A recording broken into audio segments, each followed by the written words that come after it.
Ini adalah proyek invoice yang baru saja selesai kami kerjakan. Dan ini adalah tampilan invoice yang masih kosong. Di sini ada tab menu bar yang berfungsi sebagai navigasi untuk berpindah dari satu sheet ke sheet lainnya.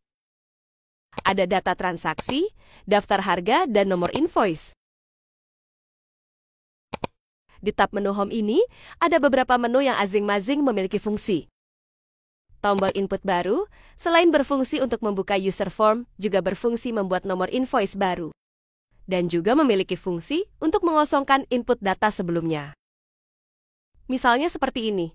Di sini sudah ada input data sebelumnya. Ketika kita menekan tombol input baru, maka secara otomatis input data sebelumnya akan terhapus atau dikosongkan. Dan membuat nomor invoice baru, misalnya nomor invoice sebelumnya 001, secara otomatis akan berubah menjadi 002. Nomor invoice ini memiliki kode unik. 3 digit pertama adalah kode unik yang bisa kita rubah, 2 digit selanjutnya adalah kode tahun, dan 2 digit selanjutnya adalah kode bulan yang akan terupdate secara otomatis setiap pergantian tahun atau bulan. Dan digit seterusnya adalah nomor urut invoice yang akan kembali ke angka 1 setiap pergantian bulan. Sekarang, kita coba untuk menginput data.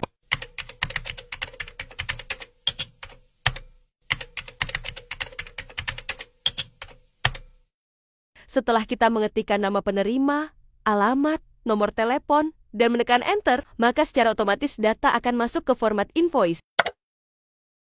Selanjutnya, kita coba untuk menginput barang. Ketika kita mengetik nama barang, secara otomatis list nama barang akan muncul. Jadi kita tidak perlu mengetik nama barang secara lengkap. Jika kita sudah memilih barang, maka kita perlu memasukkan jumlah barang.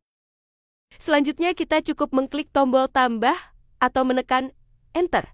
Maka secara otomatis nomor urut, nama barang, harga satuan, dan subtotal akan terisi. Dan pada kolom bantu perhitungan biaya manual, akan secara otomatis menarik data subtotal. Kolom bantu ini berfungsi untuk menghitung biaya tambahan yang menggunakan persen, misalnya diskon, pajak, dan lainnya.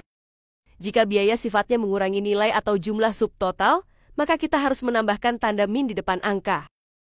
Misalnya kita ingin menambahkan diskon 5%. Karena diskon 5% sudah ada pada kolom bantu, maka pada kolom jumlah atau kode, kita cukup mengisikan kode, sama dengan min N4, lalu tekan Enter.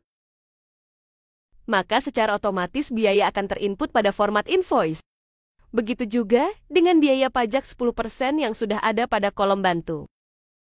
Jika kita ingin menginput biaya tetap, misalnya down payment atau DP, kita cukup menambahkan tanda min di depan angka. Dengan demikian, perhitungan biaya total akan tetap akurat. Jika kita sudah selesai menginput data, maka kita perlu mengklik tombol selesai. Jangan mengklik tombol cancel, karena tombol cancel di sini memiliki fungsi untuk menghapus semua input data dan mengembalikan nomor invoice ke nomor sebelumnya. Jika kita ingin menambahkan barang atau biaya ke input data yang sudah ada sebelumnya, jangan mengklik menu input baru karena data sebelumnya akan terhapus. Kita harus menggunakan menu tambah input agar input data sebelumnya tetap aman. User form tambah input ini memiliki fungsi yang sama dengan user form input baru. Hanya saja di sini tidak ada lagi form untuk menginput nama, alamat, dan nomor telepon penerima. Pada user form input baru dan tambah input, masing-masing punya 2 tombol hapus. Tombol hapus di bagian atas berfungsi untuk menghapus input barang terakhir dan seterusnya. Dan tombol hapus di bagian bawah berfungsi untuk menghapus input biaya terakhir dan seterusnya.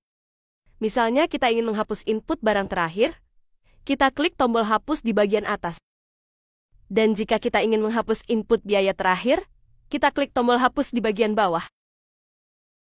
Jika kita sudah selesai menginput data, maka kita perlu mengklik menu simpan. Menu simpan ini memiliki 3 fungsi. Pertama, menyimpan dokumen. Kedua, menyimpan dokumen dalam bentuk file PDF. Dan yang ketiga, menyimpan data ke dalam database, yaitu data transaksi.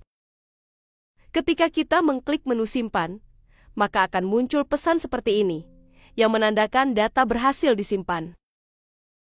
Selanjutnya, menu cetak invoice. Menu cetak invoice ini berfungsi untuk mencetak invoice. Ketika kita klik, maka akan muncul tampilan seperti ini. Dan invoice siap untuk dicetak dengan print area yang sudah ditentukan secara otomatis. Selanjutnya, kita masuk ke data transaksi. Semua data transaksi yang sudah kita simpan akan tercatat dengan lengkap di sini. Di sini ada nomor invoice yang juga berfungsi sebagai hyperlink untuk membuka dokumen transaksi yang tersimpan dalam bentuk file PDF. Ketika kita klik, maka secara otomatis file PDF akan terbuka.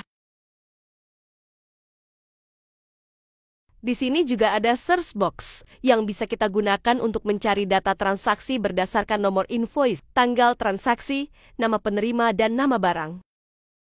Ada juga menu hapus data yang dapat kita gunakan untuk menghapus seluruh data transaksi. Menu cetak yang dapat kita gunakan untuk mencetak data transaksi dengan print area yang sudah ditentukan secara otomatis.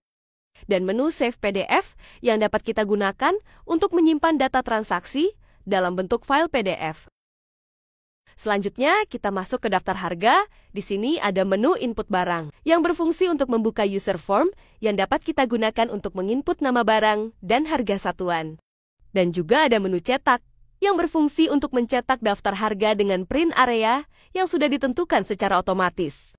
Selanjutnya, ada menu save PDF yang bisa kita gunakan untuk menyimpan daftar harga dalam bentuk file PDF. Selanjutnya kita masuk ke nomor invoice. Di sini ada menu reset nomor invoice yang bisa kita gunakan untuk menghapus semua data nomor invoice yang tersimpan, sehingga nomor urut invoice akan kembali ke angka 1. Ada juga menu cetak dan save PDF yang fungsinya sama dengan menu sebelumnya. Pada baris pertama nomor invoice, bisa kita gunakan untuk mengganti kode nomor invoice. Misalnya di sini kita mengganti kode invoice yang sebelumnya INV menjadi ANS. Ketika kita mengklik menu input baru, secara otomatis kode invoice akan berubah. Sekian video demo dari kami, semoga berkenan. Terima kasih.